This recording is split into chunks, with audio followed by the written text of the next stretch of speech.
شیعہ میں سے کافی لوگوں کا کہنا ہے کہ حضرت امام حسن علیہ السلام کے جنازے پر تیر چلائے گئے. جی چلائے گئے تھے, اس سے بڑی باتیں ہوئی ہیں, تو اس میں سے نکالنا کیا آپ نے؟ نکالنا, وہ بنو امیہ دشمن تھے ظاہر ہے.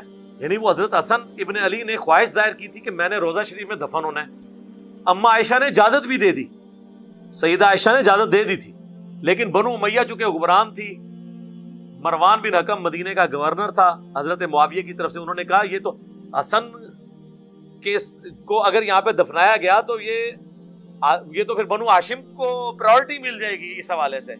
اس نے کہا میں نے نہیں دفنانے دینا. ایون حضرت حسین کو جنازہ بھی نہیں پڑھانے دیا گیا. حضرت حسین نے کہا ٹھیک ہے, حکمرانوں کا یہ ٹائٹل ہے, وہ پڑھائیں جنازہ, کیا فرق پڑتا ہے. حضرت حسن ان کے نہ تو جنازہ پڑھانے کے محتاج ہیں اور نہ روضہ شریف میں ساتھ دفن ہونے کے محتاج ہیں.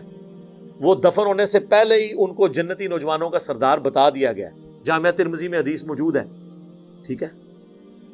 اور ان سے جو صحابہ کی عقیدت تھی, صحیح بخاری میں ہے کہ ایک دفعہ حضرت حسن بچپن میں حضرت علی کی طرف, یعنی وہ کھیل رہے تھے, تو حضرت ابو بکر نے ان کو اٹھایا اور کہا اللہ کی قسم تم علی کے ہم شکل نہیں ہو, رسول اللہ کے ہم شکل ہو. ہاں جی, لیکن یہ دیکھ لیں, یہی حسن جب فوت ہوتا ہے اور امیر شام کیا کہتے ہیں,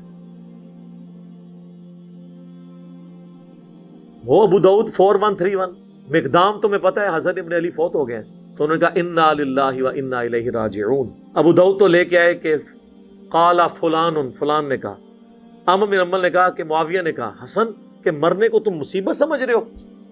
ہائے ہائے, عام بندے کے مرنے پہ پڑا جاتا ہے.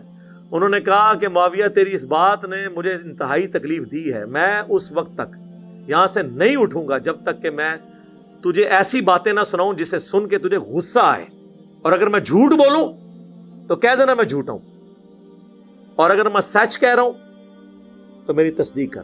اور ایک پاس چمچا بیٹھا ہوا کہتا ہے حسن تو ایک آگ کا انگارہ تھا جسے اللہ نے بجھا دیا.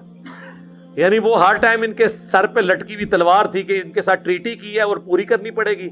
حسن فوت ہو گیا, انہوں نے اپنی مرضی کری اور پھر کی تھی بھی اپنی مرضی.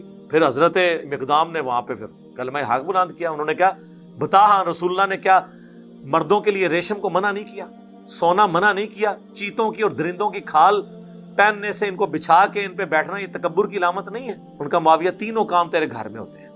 انہوں نے آگے سے نہیں کہا کہ تو جھوٹ بول رہا ہے یا تو نے انجینئر کی ویڈیوز دیکھی ہیں میرے خلاف ہو گیا. ان کا مقدام کو مال دو, مقدام کو انہوں نے مال دیا, انہوں نے ادھر ہی غریبوں میں تقسیم کر دیا. مال کے لالچی تو نہیں تھے یار, علی کے ماننے والے تو پھر آپ کو پتہ ہے زہد میں ہوتے ہیں.